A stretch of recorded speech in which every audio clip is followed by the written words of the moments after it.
As we are drawing closer to the Antichrist mark of the beast buy and sell system, we can see how the world is becoming more groomed to the term guillotines, which will be one of their preferred methods to kill all the heaven-bound Christians who will not receive the mark of the beast.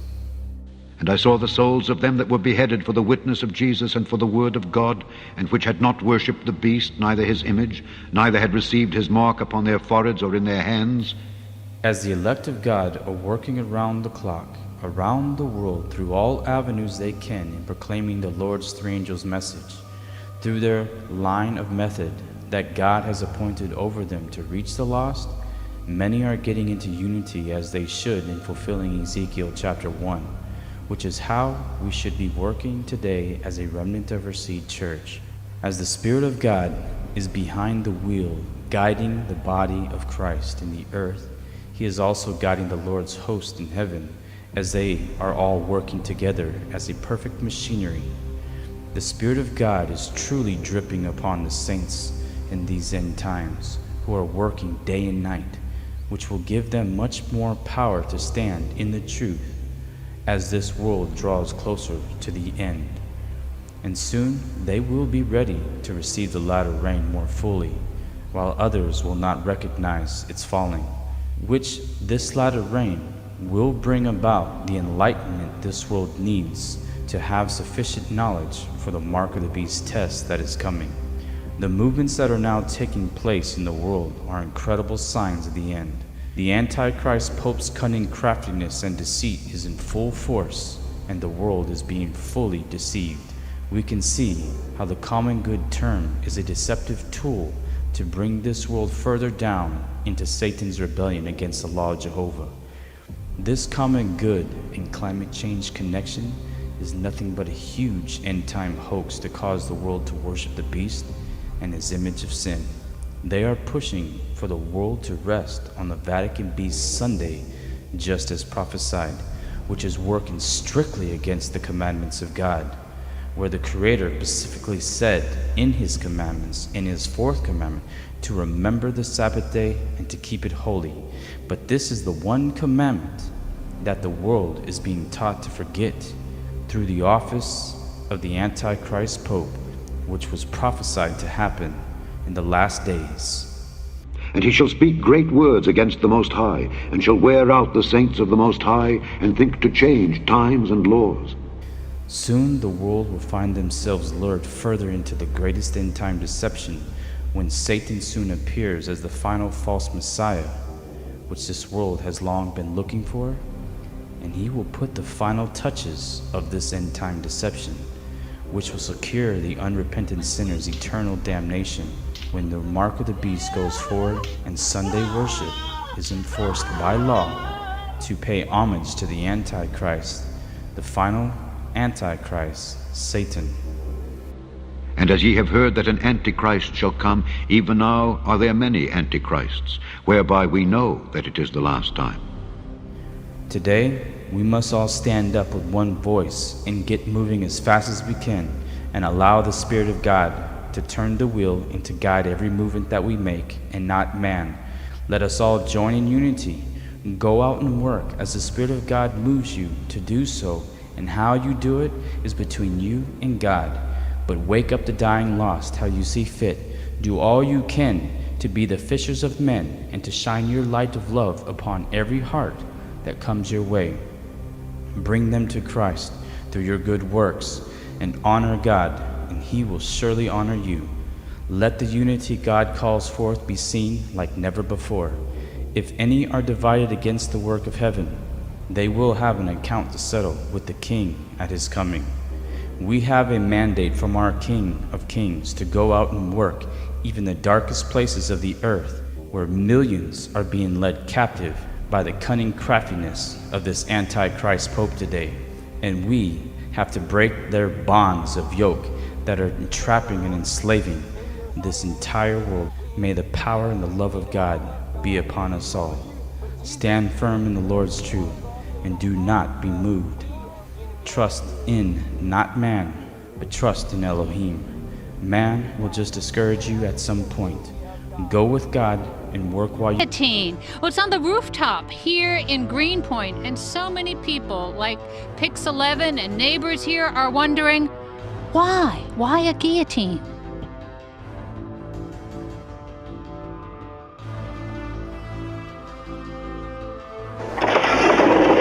I'd seen this guillotine from my roof, and I thought maybe someone on the street, someone in one of the businesses might know what it was, but I couldn't find anyone. Her neighbors were as befuddled as she was. Oh, lovely. What else can they bring to Greenpoint? Possibly a Halloween Halloween decoration, but not entirely sure. I thought it was either a celebratory Halloween piece or probably a little bit more of just like kind of something terrifying. I think it's pretty cool. I would like that guillotine, actually. I wonder if it's for sale. Hannah's tweets went viral, and eventually the artist, James Shebrill, stepped up to explain his creation as he hammered in a title to the top. Why a guillotine to send your message about free health care? It's just kind of going the extreme opposite of healthcare. If you're dead, you don't have any problems. If you're dead, you don't have any problems.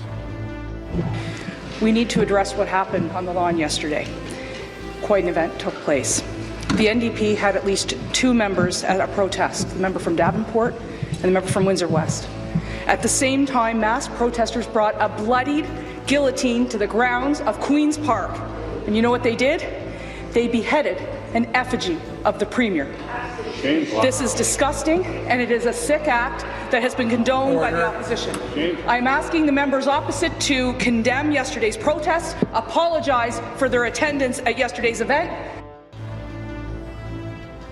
A bloody guillotine spotted on the front lawn here at Queen's Park during a protest yesterday is causing quite a stir.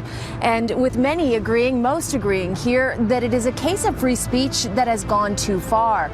The Ford government is calling it a credible threat and has alerted the OPP.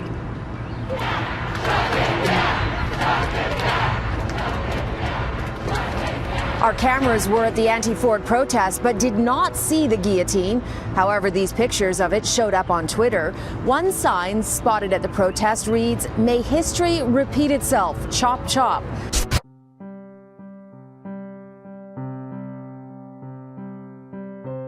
Dachau's the leading concentration camp. It was the one that Germany would send the people who were going to be commandants and work at camps. This was the camp that was the premier camp that they would send other people to train as to how you run a concentration camp. 32,000 people died at Dachau. Not all Jews. A lot of them were political prisoners. A lot of them were Polish Catholics. When the American soldiers liberated Dachau, there were like 4,000 corpses that were stacked around waiting to be burned. They had fitted one of these rooms, I think it was one near the end, as a shower room that now they realized it had never been used. When I was there, when I was 17, they were saying at that point in time that it had been used, and this is how they exterminated the Jews. But the plan was that you get them to line up and you tell them that before they can enter into the camp, you're going to delouse them. So you make them take off all their clothes because it's a lot easier to sort through, to get the money and to get their stuff if they've taken off all their clothes. And then you herd them into a room and then you give them poison gas and you kill them. They didn't start implementing that, but that was their plan. This is where humanism leads. As we look and see what the end of humanism is, we should think of Dachau. When man starts to say, I get to make my own laws, that's how you get people standing there watching people starve to death and say they shouldn't do anything. That's how you see them make lampshades out of human skin. They had lost the idea that man is made in the image of God. If you can tell us who you are. Brenda and David McDowell. Hi, how you doing? We have triplets. We have look at that. Triplets that are now 10. I literally they're 10 years old. They're 10 now.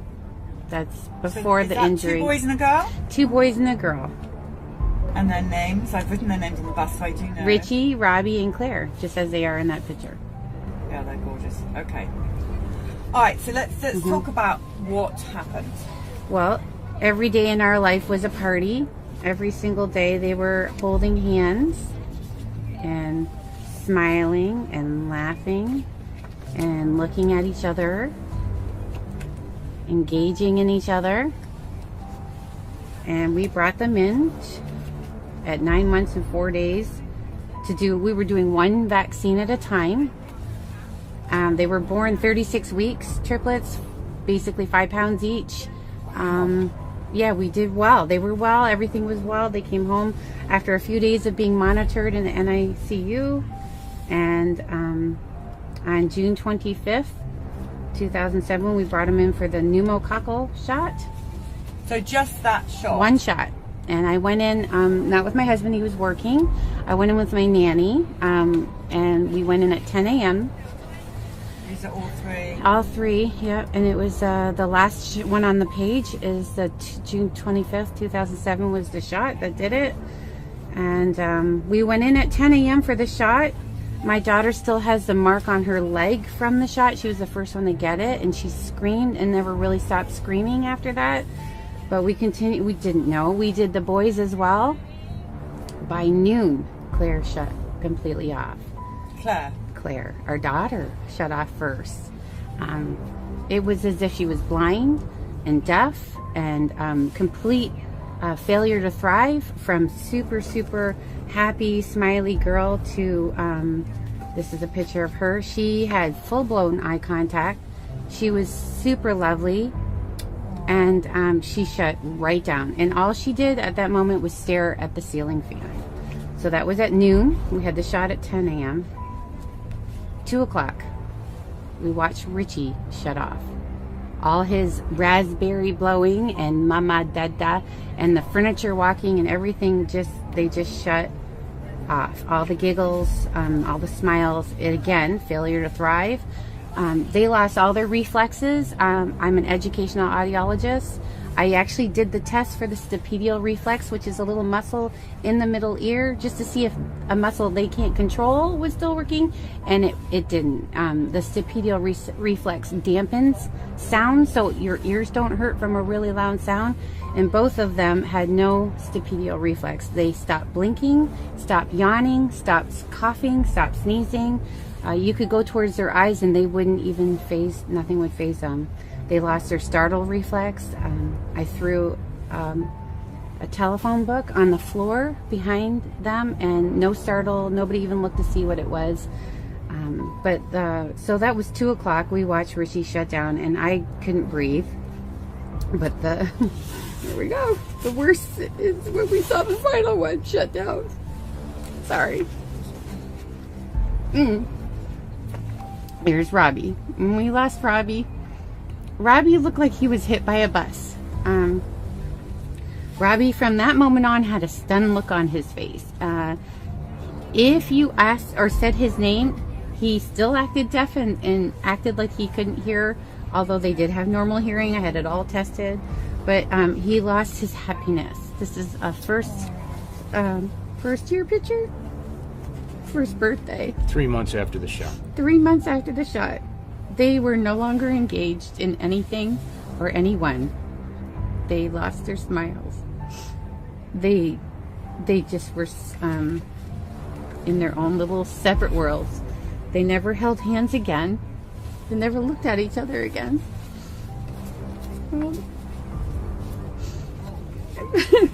Sorry. Vaccine injury is real.